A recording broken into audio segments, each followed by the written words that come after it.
Hello, guys, we are back, and welcome to the very first episode of the podcast from the school's very own publication office, Rampage. Today, we will be talking about a few dear to heart topics, just to set the tone and the mood for what could possibly be meaningful not just for us, but also for you, listeners.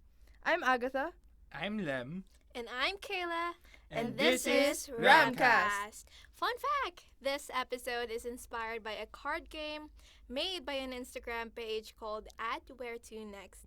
Where2Next is a group that aims to tell stories and create products that will inspire you to go on meaningful adventures.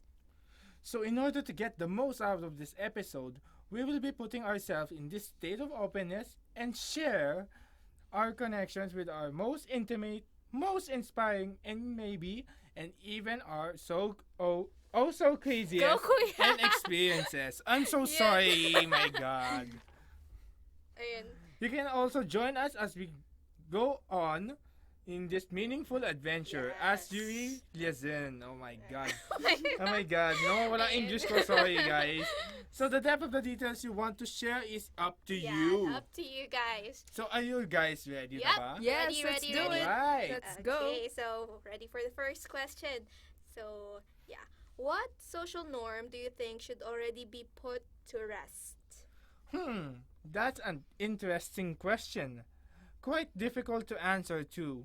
Maybe one of the things that should already to put up the rest is the appraisal of toxic sexual behavior of social media platforms, particularly with the one with the bird. Bird? Yes, do people strongly believe that sex is all still working? I strongly believe that hindi. Go, Kuya. Oh my Na- God. My Go, English. Kuya. Oh my Ito yung God. first recording ni Kuya Lem. Oh kaya yes. medyo Thank you ano for pa. having me pala. You're always welcome. Thank you. So I strongly believe na it shouldn't be that in the case. But that's just for you, me ha. Ayan, Oh my sige. God. Mine naman. Mine would be this dalagang Filipino norm. Are you guys familiar with this? Yes. So, as we all know, the Philippines is the very conservative country, and ever since, women are raised to have qualities like being mahinhin and being able to live up as this Maria Clara character in order to identify as a woman that is normally accepted to the family and society. People should stop perpetuating this norm that a woman should be graceful, classy, and well-behaved. But this also goes for the men out there. It's okay to not be masculine all the time. It's okay to cry. It's okay to not give your seat to women during commutes unless it's really a pregnant woman or a senior citizen. And it's okay to not be the dominant one, if you know what I mean. Oh my But God. hindi mo stop. But I mean, it's 2020 and we should stop perpetuating these gender norms, stereotypes, and stop being sexist. Equality, people! Alright. Yes, feminism. Let's go. Ayan, go Agatha. Alright, so for me, I think the mindset of Filipino time needs to go. As we all know, diba, some people, they say na ganyan naman talaga, it's Filipino time eh. So parang hindi sakto kasi they're used to being late. But I think we should practice being able to handle our time well and also respect others' time the way we do with ours. Yung That's ano, yung laging true. 1 hour late. Yung pag ginagawa. Natatamaan ako guys. Pag- Lagi akong alas na late lang kung actually. class hours siya, no, 7:30, tapos papasok ka ng classroom mo, 8:30. Tapos titignan ka ng mga classmate Oo, mo, no? titignan ka Oh na my ng prof God. mo. Sige. Ayan, so second question. What's a profession you'd want to pursue if all has the same salary? Ayan na. Oh, yes! Yes! Regarding that, actually, 1 year from now, gagraduate na ako. So, talagang pinag-iisipan ko yan. Go. Siyempre, marketing student ako. So, I'm aiming to being one of the big successful marketing managers of the Philippines. Yes. Because you know, you get to capture the emotion of your target audience by releasing certain publication materials like, you know, the kwentong Jollibee, Uh-huh. diba? It truly touches your heart. So it's really fun and at the same time heartwarming to see those emotions flow. So another career that I'm thinking to pursue is that I'm thinking more of a scientific approach. Being one of the top scientists in the Philippines. Naman, scientist. Yes, Wala. malayo, di ba? match with the Marketing tapos chemicals. listening to Well, scientists. Nothing is impossible naman, di ba? That's true. See. Sige, sa akin naman, damn, I have lots to do, damn. Me, I want to try out being an influencer or whatever you call that type of job. Di ba, like, get a sponsorship here, advertise that, collaborate with certain brands, be invited to parties. Yes. Yes, party goer naman pala. But anyways, jokes aside, I want to be able to be in a diverse platform, be able to voice out my advocacies, help endorse local brands, and be able to make content about things that I love and things that I think people should know about. How about you, Agatha? Makipag-collab ka na That's sa really akin. nice. Go Influencer. Yes, Lord. Ako naman, I'd be a barista at a coffee shop. I don't know. There's just something about coffee. I mean, who doesn't love coffee, right? Yeah, I mean. Yeah, there's just something about coffee that gives me that warm feeling. And I really enjoy the atmosphere and ambience of cafes and coffee shops kasi di ba parang ang sarap mag-work sa coffee shop. Mhm. Parang do your schoolwork sa coffee shop kasi ang saya ng ambience. And there's just something about it that makes it so artistic and peaceful. And as much as I love drinking coffee, I also want to be in the luxury of making them, such as latte art and learning how to make your own brew, mixing creams and sugars, and knowing the right temperature for a customer's taste.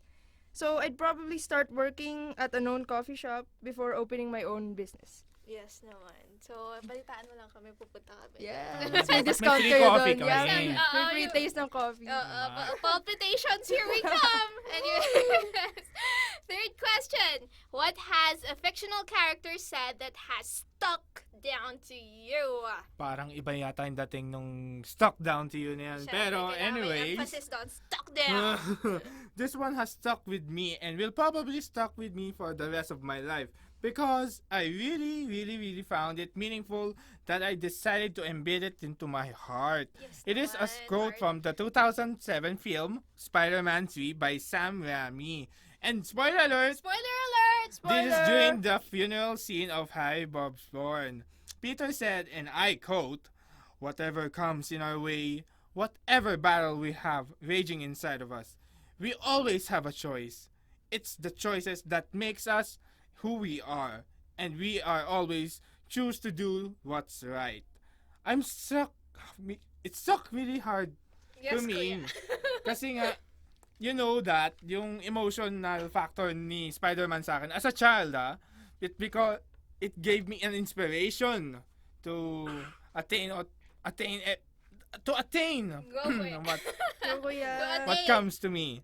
So what this line Uh-huh. teaches us is especially meaningful because it teaches us what we have power over our circumstances by how we react towards it and not the other way around. Also, come on guys, it's 2020. Let's all be doing the right thing. Let's be kind to one another. Yes. Oop. Ako naman. Sige, for me, I really like Moana. I know, sabihin niyo Ooh. lakas mga bata. But Team guys, Disney. Baka Girl! Disney. Disney is for everybody. But then, back to the topic, Moana will forever be in my top 5 list of Disney movies. It's not something that Moana just said. She even sang it. That's how iconic she is. Remember the scene where Moana held high the Fiti's heart and Oh, just yes, I love that scene courageously also. walked to her and then music cues. Mhm. I have walked. Wait. I have crossed the horizons to find you. I know your name. They have stolen the heart from inside you. But this does not define you. This is not who you are. You know who you are. Forever gonna be the most beautiful, uplifting scene in the movie for me. I'm not gonna explain it that way because it has different meanings and in different angles. Rather, I encourage you guys to just rewatch it, share your thoughts by commenting down below. Alright, to don't our forget to channel. subscribe to our Diba? channel. Influencer kasi dapat charot. Joke. Anyways, how about you guys? Oh, I love this question. As a superhero fan, Supergirl's iconic speech from season 1 will always be one of my inspirations in life. Kara Danvers, aka Supergirl, said, "I need you to hope. Hope that you will remember that you can all be heroes." The fact that hope, help, and compassion for all is literally her motto in life.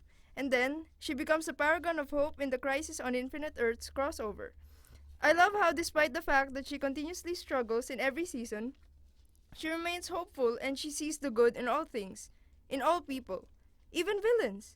She has faith that we could all be heroes and be better people.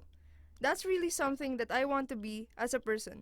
To be hopeful and to believe that all of us have that kindness deep inside. Yes, naman. So, for our next question, if you were president of going political naman tayo Yes ngayon, naman. guys. Yes. Going serious, So- Rampage! We are Rampage! Yo, Oh, right. humanista, So, politics. what's the executive order or EO that you'd want to implement? I have one that I really, really think the Philippines need. The car-loving people out there are gonna hate me for it, but please don't. Sorry in advance. But yeah, I just feel like it's one solution. It's not the only solution out there for traffic. Singapore did it, China did too, and lots of other countries implemented it. It's a policy of elevating the cost of owning a car in an effort to reduce the number of vehicles in the road. Kasi dude, sorry to say this, but there's just too many cars on the road out there right now. And many Reduce people traffic. out there own at least 2 or more cars. Yayaman Tamaan ulit ako. So, Sana isip ko na yung all. mga nakapark kung sa Sana sakyan all may dyan. kotse.